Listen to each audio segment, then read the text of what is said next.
Hi, this is Scott Garibay, and today I'm going to be talking about Star Wars.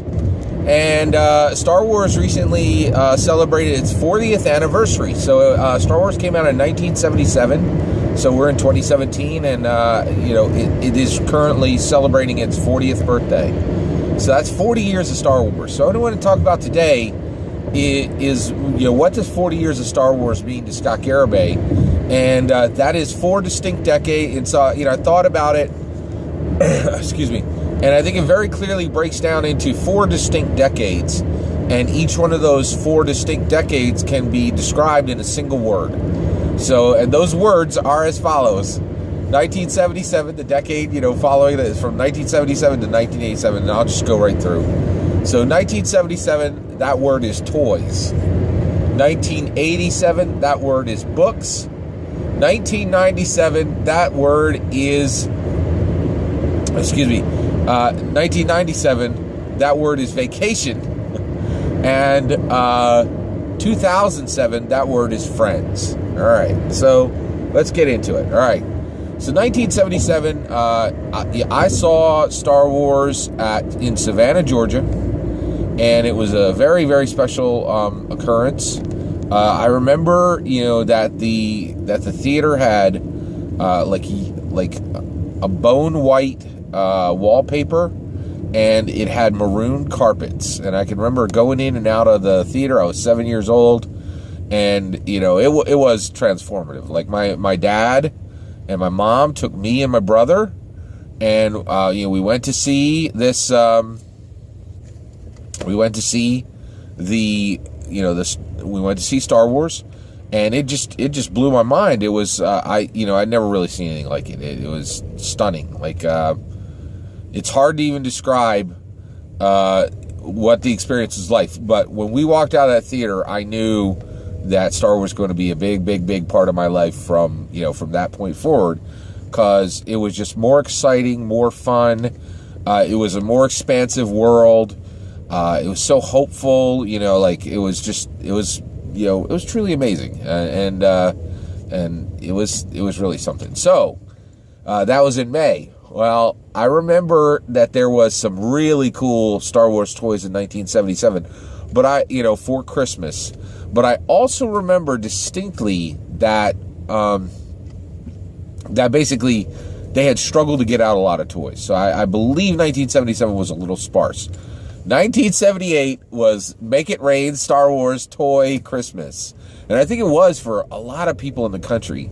And so we had, my parents, they bought us the Death Star toy set. We had Luke Skywalker and Darth Vader and Princess Leia and Greedo, all of these in the Kenner action figure setting, and it was amazing. I was just really blown away by how generous my parents were, and how much me and my brother really loved them. We had the X-Wings, we had the TIE Fighters. I mean, we had it all, and it was really awesome, and I think back, and my dad did pretty well because he was an air traffic controller, but it still just amazes me how generous they were, and how joy-filled our lives were from Star Wars toys. They were, Star Wars, the toys were, they just like shattered every record. They were covering almost all the characters.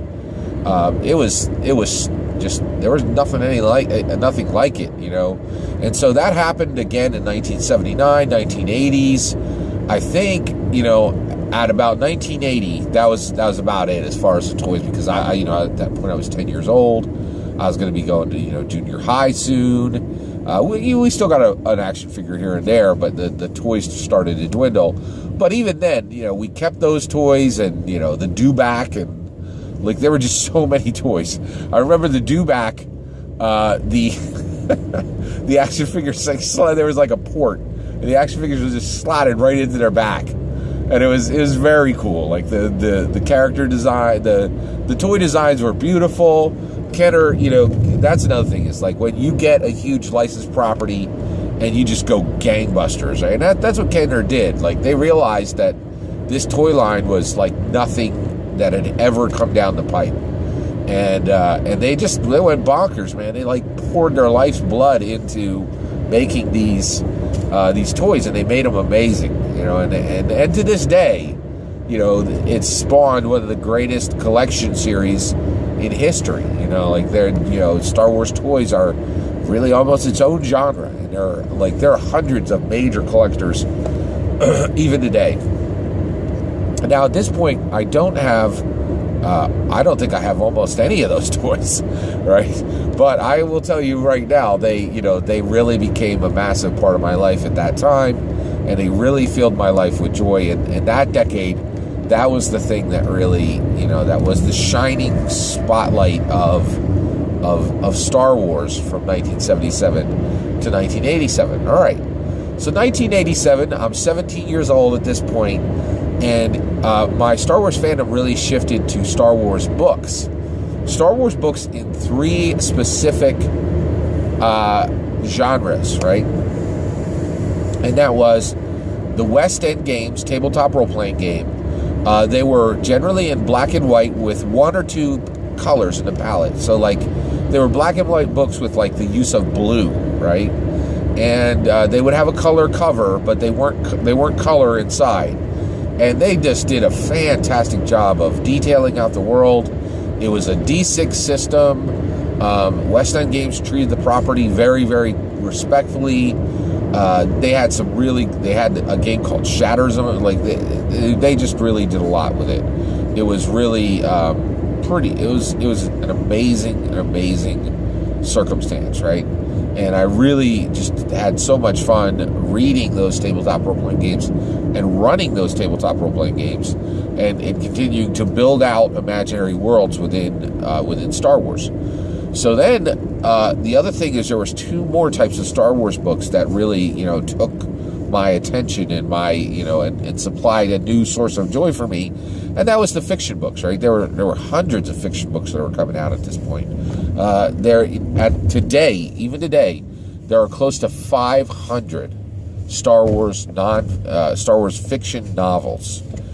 There is a book of books for Star Wars. It's really something. So I enjoyed the Star Wars books in 2 different ways. One, I read the Han Solo trilogy, and I also read the Lando Calrissian trilogy, and in addition to that, I also I read I, Jedi, and there were just a lot of great Star Wars novels, right? And so I read them. I would buy the book, or I would get them from the library often, and then also because I had a library card and I was an active library user, I was able to get audiobooks. So back then, audiobooks were generally on CD, maybe on tape sometimes, and I would listen to them in my car, listen to them at home while I was doing something, and they were really special, and it was really nice. So 1987 was the decade of Star Wars books, right? So let's talk about 1997 and Vacation. So the reason why I'm talking about Vacation for the 97 decade was basically the 97 decade was when the prequels occurred. And so the first prequel, The Phantom Menace, came out in 1999, and they got stretched out through the early 2000s. There were 3 of them, of course. Menace and Attack and Sith. Menace, Clone, and Sith. And basically what I did was, when a Star Wars movie would come out back then, one, it wasn't like it is today. And today, when a movie comes out, there's absolutely no problem going to see that movie, because they just jam-pack every theater with lots and lots of seating, and it's really difficult for a movie to sell out today, because the theaters can actually put it in additional theaters, right? The theaters can actually open up new viewing rooms, right? Which is really, really distinctly different. And the reason why is they don't use film the way they use. It's more digital now. But back then, you really couldn't get tickets, right? So for Menace and for all of these, what I would do is I would actually schedule Vacation for the Thursday beforehand, and I would, I slept on the sidewalk to get my tickets for $19.99, and and then saw Phantom Menace, very, very quickly, as soon as possible. Absolutely blew my mind. It was really wonderful. And then what I would do is I would have 3 days where I dedicated all that time to Star Wars, right? And so I would take off Thursday and Friday. I would always take off two full, the day before it opened, so that I could, and I would just get ready, like all kinds of different things, but it was really a big deal for me. And then I would, when Star Wars would drop, in the first 3 days that Star Wars was open, I would see the movie 7 times, and that was the cap. I do not see Star Wars movies more than 7 times. I know there are a lot of people who would just watch them over and over and over again, and they would memorize every word and things like that. And I don't do that. And the reason why is they're incredibly special to me. And I do feel like, it's kind of like, if you like peanut butter, and you can eat peanut butter every day, right? But if you eat 3 jars every day, is it really going to be that special to you? Or I guess even if you really eat it every day, like there's very few things that I eat every day. And so my point was, I was always very aware of, like, I want to enjoy this, but I don't want to gorge myself on it. And so that was the point of capping my viewings at 7. So the year, so the whole 1997, I took vacation 2 days, and sometimes I think I took a week once when I took a week when Sith came out, right? And I just really enjoyed the entire week. And I remember I wrote some blogs, and like that was the thing back then, blog writing, and it was pretty amazing. And so the 1997 decade was really the decade of vacations, and that was one of the sources of joy from Star Wars. So 2007, what happened then, right?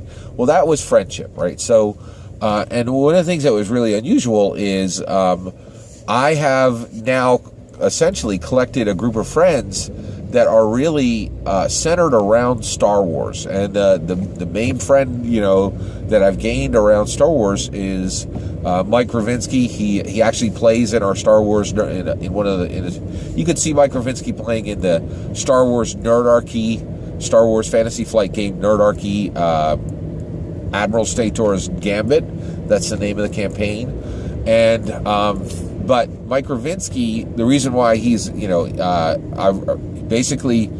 met him at a game shop, and the way I met him was he was running a Unisystem game, that is the tabletop role-playing game that runs off of Buffy the Vampire Slayer, and we were at and that really is why me and Mike Ravinsky are friends. Is he is more into the things I am into than I am, right? So, we were looking at Unisystem together, and, actually I saw him running Unisystem, and it really shocked me. I was like, Unisystem, right? So I walked up, and I asked him, what are you guys running? And he was using Unisystem, the rule system for tabletop role-playing games that Buffy the Vampire Slayer was created for. And he was using it to run a Fallout game. Fallout is a video game that he's very, very into. And the reason that it really struck me, and I introduced myself, and and we talked for a little while. And the reason why I was so shocked is Unisystem. I know what Unisystem is. He was specifically using the Ghost of Albion book.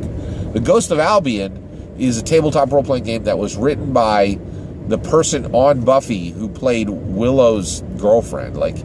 This is a super, super deep-cut tabletop role-playing game, and it's just so rare that I find anybody who's playing a tabletop role-playing game that's even more deep-cut than the stuff I play, right? Well, when it comes to Star Wars, Mike Ravinsky is the same thing. He's the first person I ever met that made my Star Wars knowledge and my joy of Star Wars look paltry. Like, he has so much knowledge of Star Wars. It's encyclopedic, right? And so he's one of the few people that when I talked with him, I would learn about Star Wars, because basically I'm such a huge Star Wars fan that a lot of times, my poor wife and my kids, a lot of people, when they're conversating with me about Star Wars, they're tolerating my Star Wars, appreciation. Whereas with Mike Ravinsky, like, he is way, way more into Star Wars than I am, and I had really never seen that before. And so we've, over the years now, we've become really fast friends. And he has a group of friends. Bill is another great example, incredibly dedicated, loyal Star Wars fan, and extremely knowledgeable.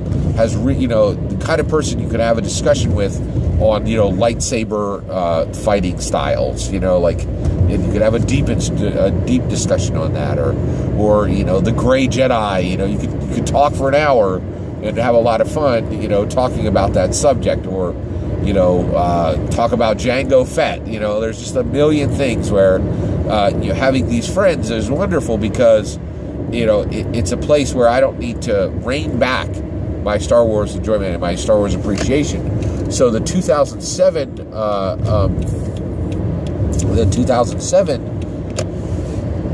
decade is really about friendship, right? And that's pretty incredible. So, when I look back on 40 years of Star Wars, one, I realize how incredibly blessed I am to be connected with Star Wars, and to have been born when I was born, so that I was able to see every single Star Wars film in the theaters. And it's just an incredible blessing. And I would say that 4 decades of Star Wars really roll up into 4 words for me, and that's toys, books, vacations, and friends. And so that's my Star Wars story for 4 decades, and I'd really love to hear yours. Take care.